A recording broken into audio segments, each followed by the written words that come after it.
The meat counter is empty. The glass case that should hold cuts and portions and packages holds nothing. A handwritten card propped against the back wall. No delivery this week. You have been standing in this line for 40 minutes. You turn around and walk home with nothing. Your children will ask what is for dinner. You do not have an answer. In a modern city, this feels like a catastrophe. Behind the Iron Curtain, it was called Thursday. Meat was rationed, officially, systematically, distributed through state butchers in quantities that the state decided were appropriate, on schedules the state determined, in cuts the state had available. When the state had organized the logistics of getting it from collective farm to urban distribution point, which was not always, which was frequently not on schedule, which was regularly not enough. And yet people ate meat, not because the system delivered it, because the families who understood the system's limitations had arranged their living spaces to produce it themselves. On balconies facing the inner courtyard, away from the street, 3 chickens lived in a wooden box behind a stack of old crates. Silent breeds, quiet birds, producing eggs every morning, providing meat when the ration did not arrive. In basement storage spaces, rabbits lived in stacked hutches behind the coal pile, breeding continuously, converting kitchen vegetable scraps and grass collected from any available green space into protein. Silent, invisible, entirely unofficial, on window ledges and rooftop spaces, pigeons nested in handmade boxes, not as pets, as livestock. The oldest urban protein system in human history, practiced continuously since ancient Rome, quietly maintained behind the concrete facades of Soviet apartment blocks. The state rationed the official meat supply. The state had no mechanism for rationing what it could not see. Stay with me, because number 4 on this list is the most efficient protein production system ever developed in urban Soviet conditions. An animal that converts waste into food, occupies less space than a large suitcase, makes less noise than a sleeping cat, and was maintained by apartment families across the entire Eastern Bloc in numbers that the official livestock census never captured. Let's begin. Number 1. The urban chicken system. In a 4th-floor apartment in Bucharest in 1974, a machinist named Ion kept chickens, not on a farm, not in a yard, on a balcony. 3 hens, a wooden hutch 2 meters long and 1 meter deep, built from scrap lumber salvaged from a construction site, positioned against the inner wall of the balcony, facing the courtyard below, invisible from the street, covered on 3 sides to minimize sound dispersion outward. The breed was critical. Ion had not selected his birds arbitrarily.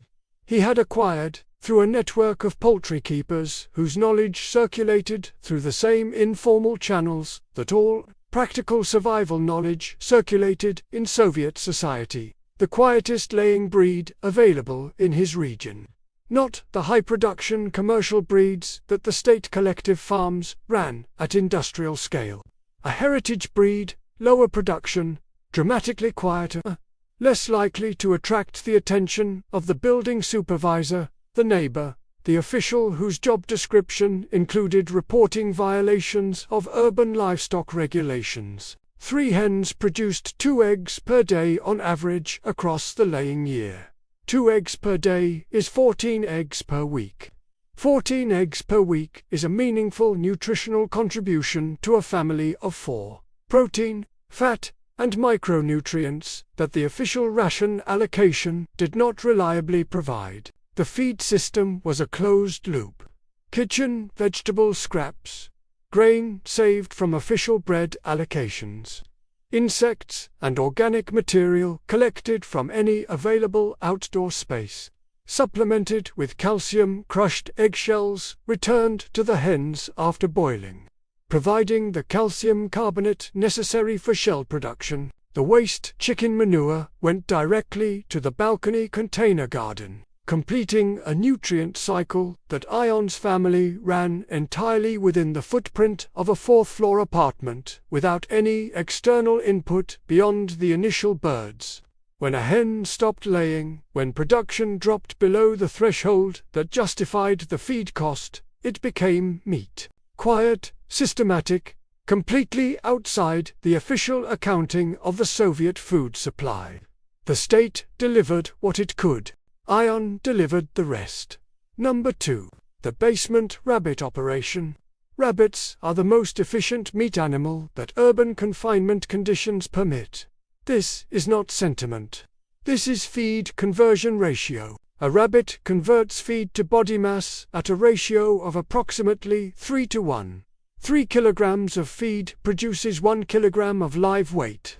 This efficiency approaches that of industrial chicken production and is dramatically superior to pig or cattle production in equivalent energy terms. Rabbits are quiet. They do not vocalize in ways that carry through walls or across courtyards. A well-managed rabbit hutch produces no sound detectable beyond the immediate space it occupies. Rabbits breed continuously. A single breeding pair, one buck, one doe, managed correctly produces 6 to 8 litters per year, with 4 to 6 offspring per litter, under urban confinement conditions. The arithmetic of this reproduction rate means that a family starting with 2 animals and managing the population correctly can produce 15 to 20 kilograms of dressed meat per year from a system occupying less than 2 square meters of floor space. Behind the Iron Curtain, basement rabbit operations were the primary unofficial meat production system in urban areas.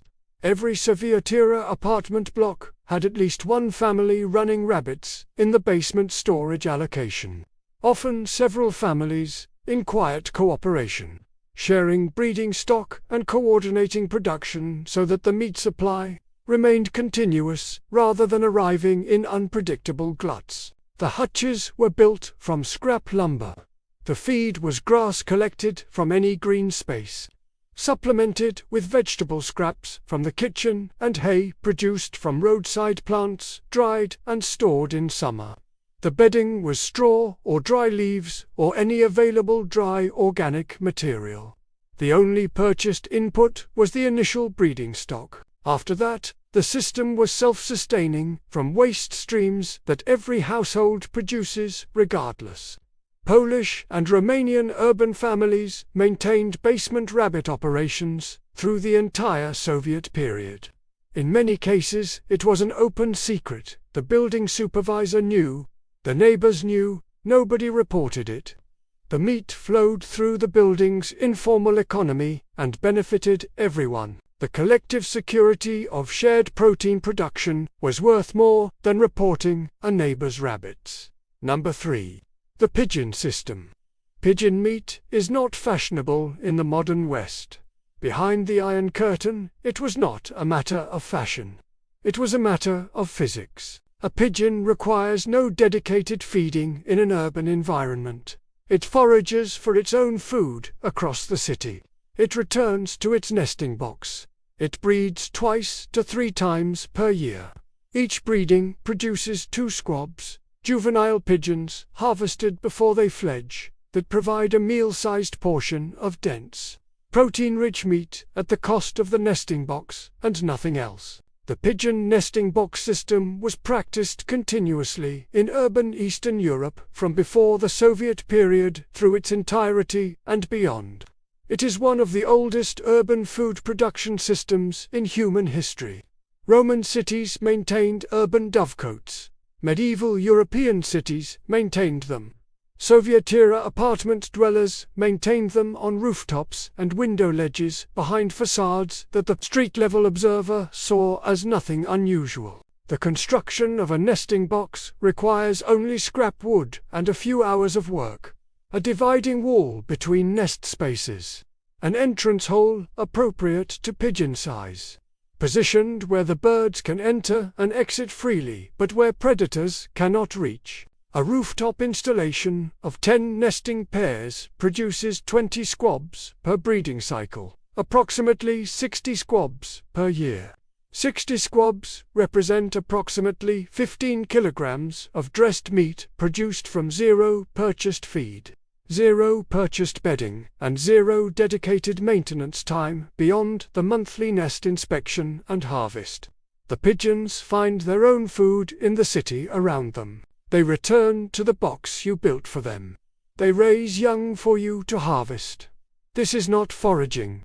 This is managed urban livestock production, practiced for 4,000 years, temporarily interrupted by the assumption that urban food production was no longer necessary.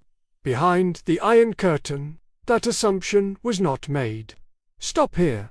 Think about the space available to you right now. A balcony, a basement storage space, rooftop access, a small yard corner. Now think about what Ion produced from a 4th-floor balcony in Bucharest. 2 eggs per day, meat every few months, fertilizer for a container garden through the growing season. From 3 chickens, in a space smaller than a parking spot. Modern people assume food production requires land, equipment, capital, and expertise. Ion assumed the system would not reliably feed his family, and that the balcony was a resource waiting to be used. Write in the comments, what space do you have that you are not currently using to produce food? Number 4. The worm farm and insect system. This is the one that requires the most mental adjustment. But it is also the one with the most extraordinary efficiency numbers. Insects convert organic waste to protein at efficiency rates that dwarf any vertebrate livestock system. Mealworms, the larvae of the darkling beetle, convert organic kitchen waste to body mass at a feed conversion ratio approaching 2:1. They can be raised in a sealed container. They make no noise.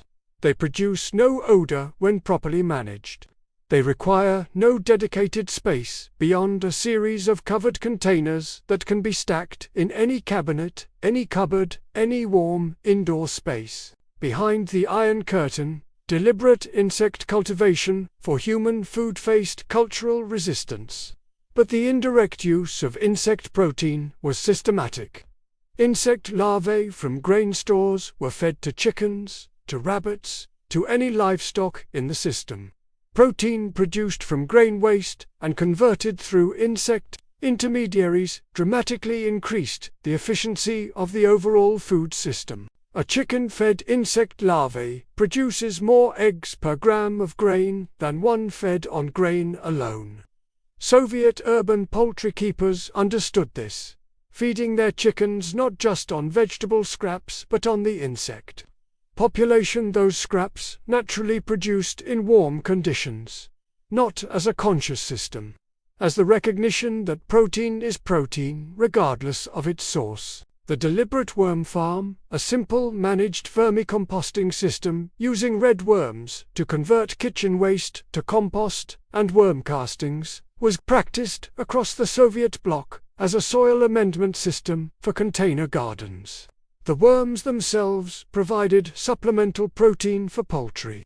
The castings provided the most effective fertilizer available for the balcony container garden. The system, kitchen scraps become worm feed.